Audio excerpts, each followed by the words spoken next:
Ya, baik, salam saudaraku. Hari ini tanggal 22 Maret 2020 dan seharusnya kita perjamuan kudus adalah pada awal bulan.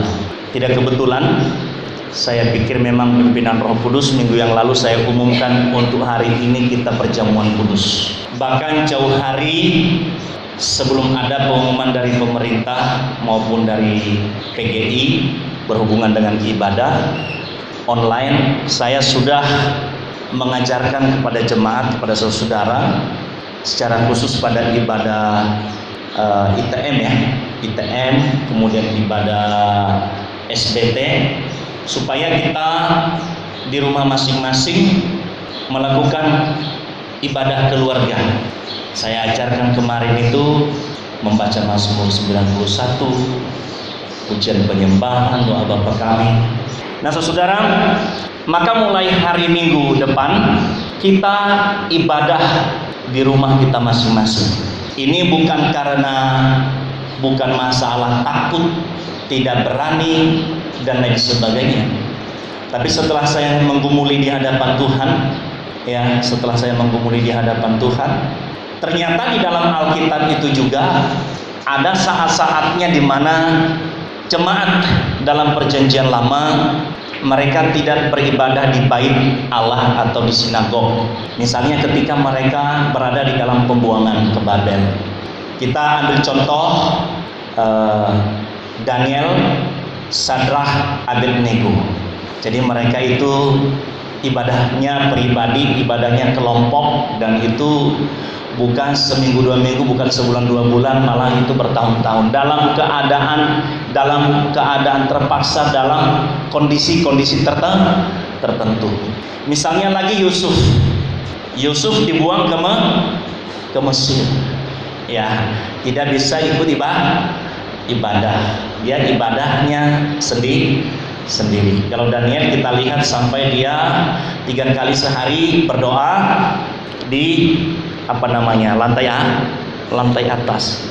Gereja mula-mula sendiri, ya memang mereka lakukan ibadat tiap-tiap hari di rumah Tuhan di awal-awal.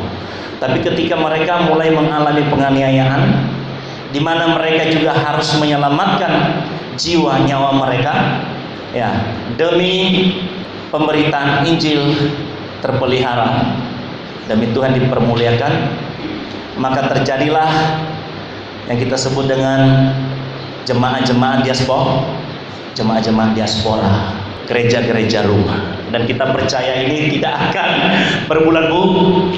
berbulan-bulan. Saya akan menuntun lewat ibadah online. Saya akan berusaha, maka jemaat-jemaat berdoa untuk saya supaya anak-anak juga bisa bantu saya. Saya akan mempersiapkan khotbah yang saya akan kirimkan di grup kita. Amin. Saya akan memberikan petunjuk lewat lewat online bagaimana ibadah kita yang kita harus lakukan di rumah. Karena kenapa, saudaraku? Pemerintah adalah juga hamba Allah, rekan kita, ya. Kalau kita mengatasi virus corona ini dengan kuasa nama Yesus, kuasa darah Yesus, maka kita bersyukur pemerintah memikirkannya secara medis. Maka oleh sebab itu kepada kita dianjurkan untuk tidak melakukan pertemuan dalam jumlah massa, jumlah banyak. Salah satunya gereja. Tidak penting-penting, ke pajak pun, ke pasar pun dikurangi, ke mall, yang ngumpul-ngumpul dijauhkan, jangan bersalaman. Jadi kita ini tidak bersalaman, mohon maaf, ada salam baru, ya, entah pegang dada, entah kasih hormat, apa saja untuk saling menghormati, amin. Tujuannya apa? Untuk memperlambat penularan virus corona, untuk memperlambat, ya, untuk memutus karantinanya, untuk mencegahnya. Kemudian harus selalu steril, bersih. Pulang dari gereja saat ini semua pakaian dicuci, direndam, keramas, ya, keramas. Bila perlu kereta-keretanya, motornya dicuci, harus steril. Banyak minum air hangat, banyak minum air hangat, banyak minum air putih, berjemur di bawah matahari di bawah jam 10. Kemudian makan makanan yang bergizi, makanan harus sehat, air minum harus sehat. Jadi jangan kita menutup mata ya dengan cara-cara yang sudah dianjurkan oleh pemerintah lewat medis. Ya, karena kita juga sebagai anak-anak Tuhan, dikatakan dalam firman Tuhan, orang bijak ketika melihat malapetaka sembunyi, ya, supaya tidak kena malapetaka.